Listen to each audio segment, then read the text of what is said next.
नमस्ते बच्चों। नवमीं कक्षा के इस क्लास में मैं आपका हार्दिक स्वागत करती हूँ। आज हम पढ़ते हैं प्रकरण 11, एक यात्रा यह भी। यह एक कहानी है जिसका लेखक है रामदरस मिश्र। कहानी पढ़ने से पहले इसका सारांश देखें तो प्रस्तुत कहानी एक रिक्शे वाले से संबंधित है।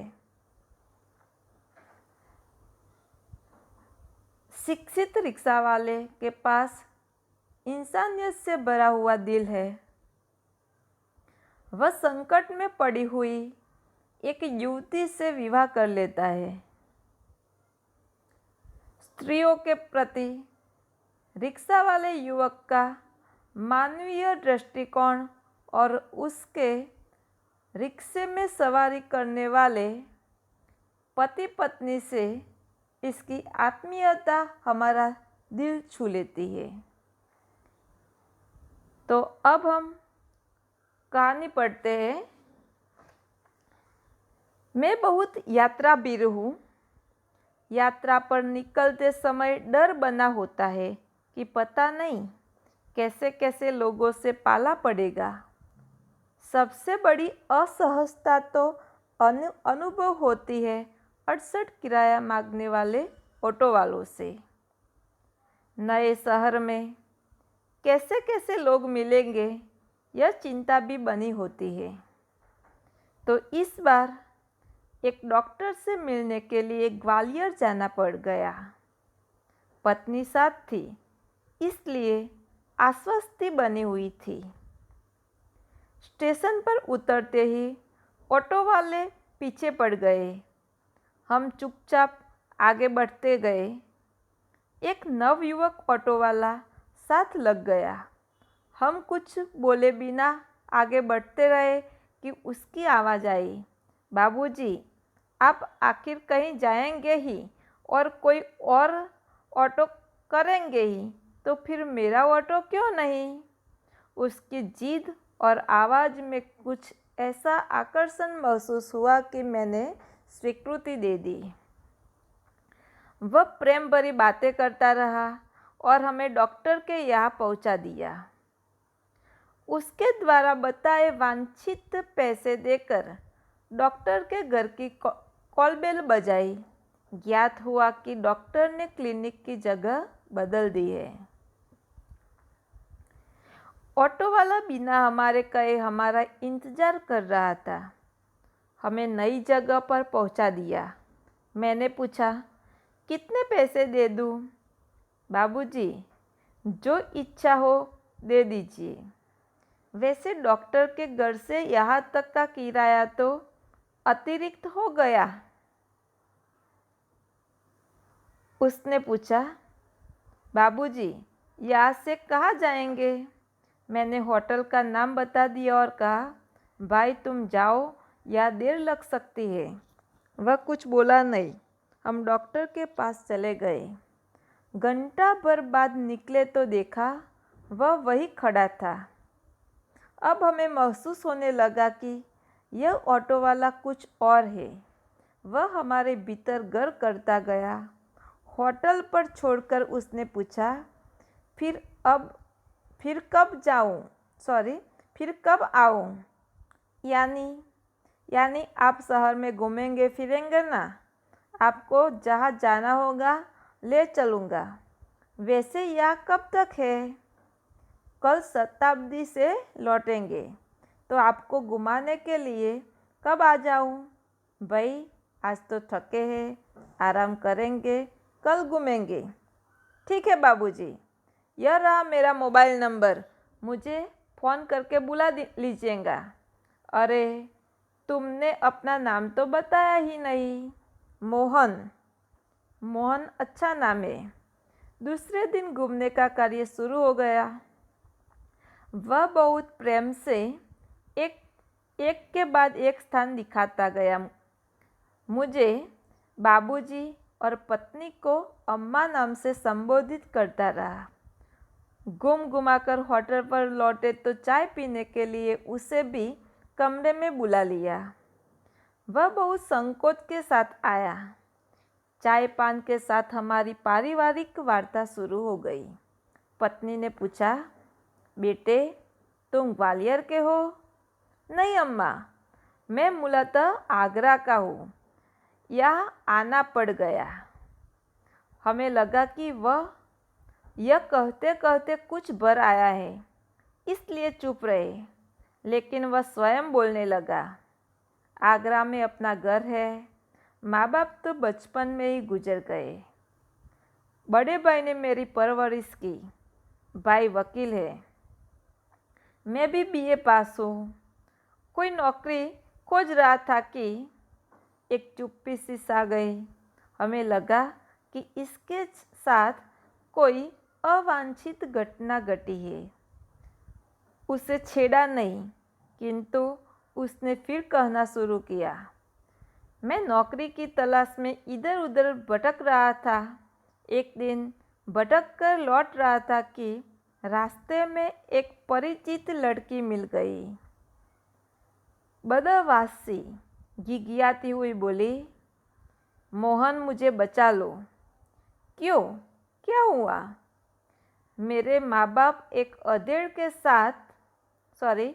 अधेड़ के हाथ मुझे बेच रहे हैं। मैं कुएं में गिरकर जान दे दूंगी, किंतु उस खुदसर अधेड़ के साथ नहीं जाऊंगी। मैं बहुत असमंजस में पड़ गया। क्या करूं? कर भी क्या सकता हूँ? मुझे लगा कि स्टेशन चलना चाहिए।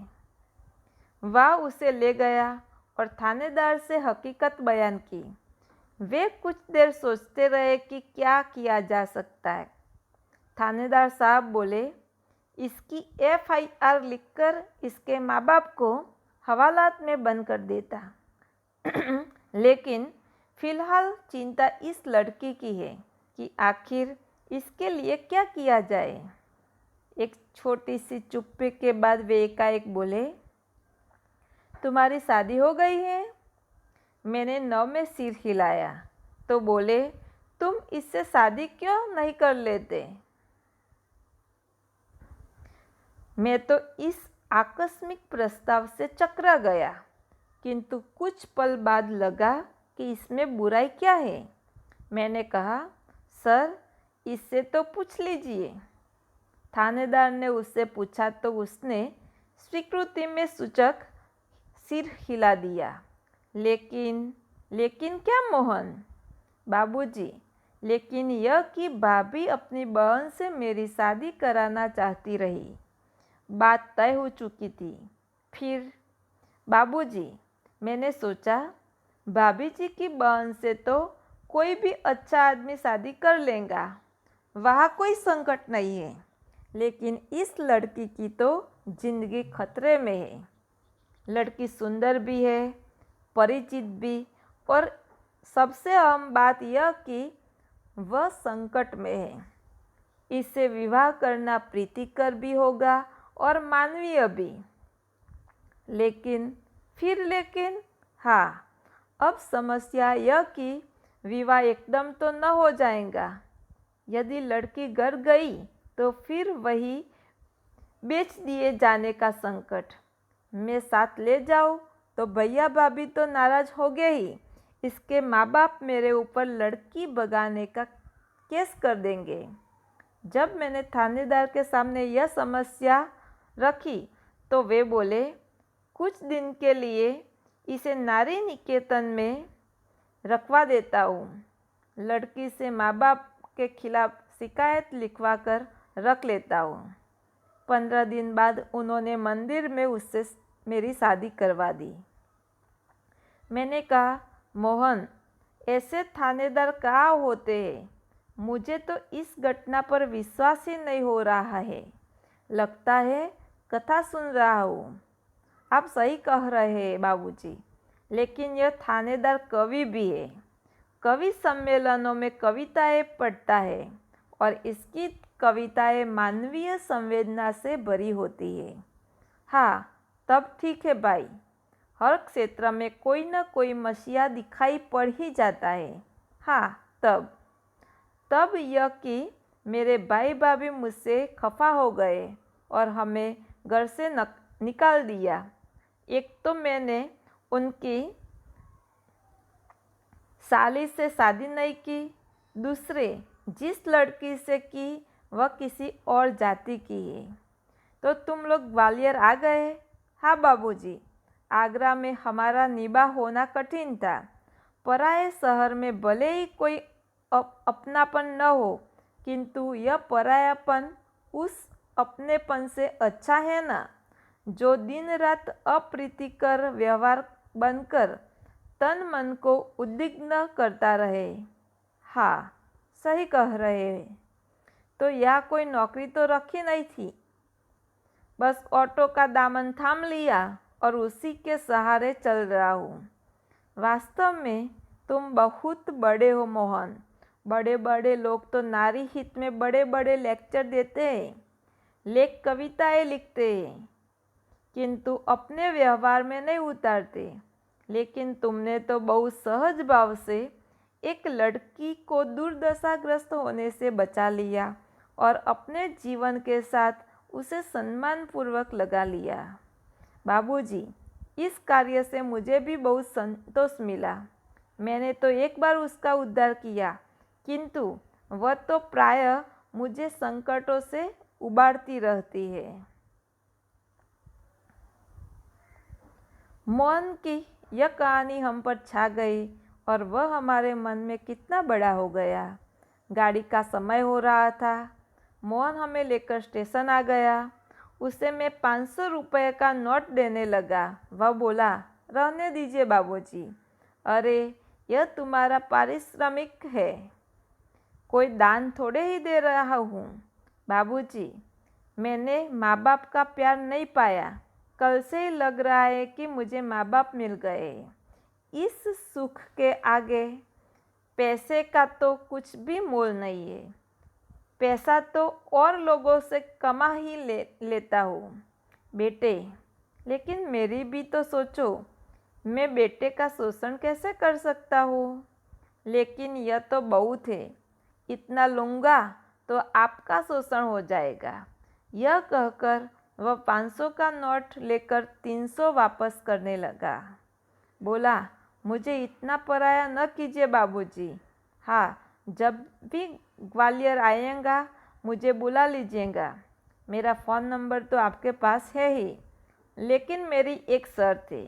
वह क्या बाबूजी? ये 500 रुपये चुपचाप तुम्हें लेने ही पड़ेंगे। उसने 300 रुपये अपनी जेब में रख लिए, जैसे कर रहा हो। यह कैसी शर्त आपने रख दी बाबूजी? कुछ क्षण बाद बोला, बाबूजी, आपका फ़ोन नंबर तो मेरे फ़ोन पर आ ही गया है। कभी कभी फ़ोन करता रहूँ क्या? हाँ भाई, शौक़ से, मुझे अच्छा लगेगा। लेकिन आपका नाम तो मैंने पूछा ही नहीं। मैं हूँ सत्यकेतु और पत्नी है कामना। और जब हम स्टेशन के अंदर जाने लगे, तब वह आंखें में न जाने कितना अपनापन लिए हमें निहारता रहा। Thank you.